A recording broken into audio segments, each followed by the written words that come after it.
গগৈৰ বিষয়ে মোক ইমান ক'বলৈ মানা কৰা হৈছে, কাৰণ গৌৰৱ গগৈৰ বিষয়ে কৈও লাভ নাই। গৌৰৱ গগৈৰ একো উত্তৰো নাই আৰু চালে বেলাই কোবাই পেলাই উত্তৰ দি আছে। সেইকাৰণে গৌৰৱ গগৈ কি ক'মনো?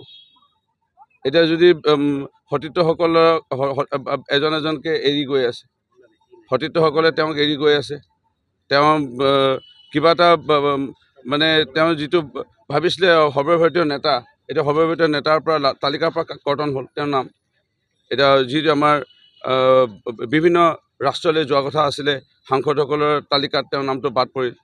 ইয়াতো তেওঁৰ যিটো ফ্ৰণ্ট পেজত নাম আহিব লাগিছিল, তেওঁৰ নেতৃত্বত চমক প্ৰদৰ্শন, সেই তাৰ পৰাও তেওঁ বঞ্চিত হ'ল।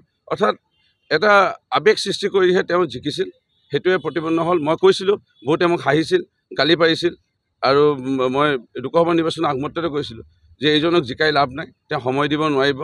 কাৰণ তেওঁক যিসকল কংগ্ৰেছত আছিলে, আমি কংগ্ৰেছত একেলগত আছিলোঁ, তেওঁ চিনি পায়। তেওঁ কলিয়াবৰতো সময় দিব পৰা নাছিল কাৰণে প্ৰথমবাৰ 2014 চনত চবেই জানে মাননীয় মুখ্যমন্ত্ৰী সকলোৱে সন্মানীয় তৰুণ গগৈ ডাঙৰীয়া তেওঁ পুত্ৰ হিচাপে তেওঁক ৰাইজে জিকাইছিল কলিয়াবৰত, সকলোৱে জানে।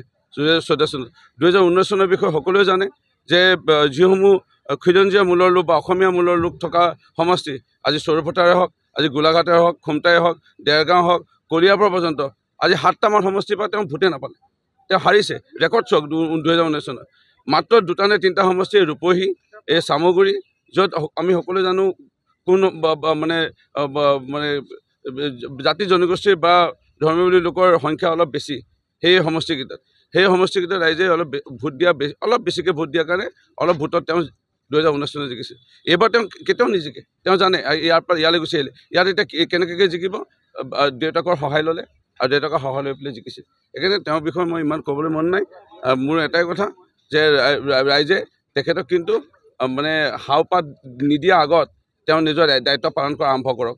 কাৰণ এইবাৰ মূলতে হৰাৰ কাৰণটোৱে হ'ল যে সাংসদ গৌৰৱ গগৈ ডাঙৰীয়াক বহুত আশাৰে ৰাইজে জিকাইছিল, আৰু সেই আশাৰে ৰাইজে জিকাই যেতিয়া বিহু সন্মিলন, বানপানীৰ সময়ত মানুহ ঢুকালে, যেতিয়া কোনো মানুহ বেমাৰত হস্পিটেলত চিকিৎসাধীন হৈ থাকে, যেতিয়া মানুহে শংকৰ জন্মোৎসৱত, ভাওনাত, ৰাসত, যেতিয়া ৰাইজে খেল ধেমালি পাতিবলৈ, যেতিয়া ৰাইজে তেওঁক টকা পইচা অকণমান বিচাৰে বা তেওঁক আমন্ত্ৰণ জনাই উপস্থিতি বিচাৰে, তেওঁ যেতিয়া নহা হৈছে, ৰাইজে কিন্তু দুখ পাইছে, এই কথাবোৰ তেওঁ চব ঠিক আছে।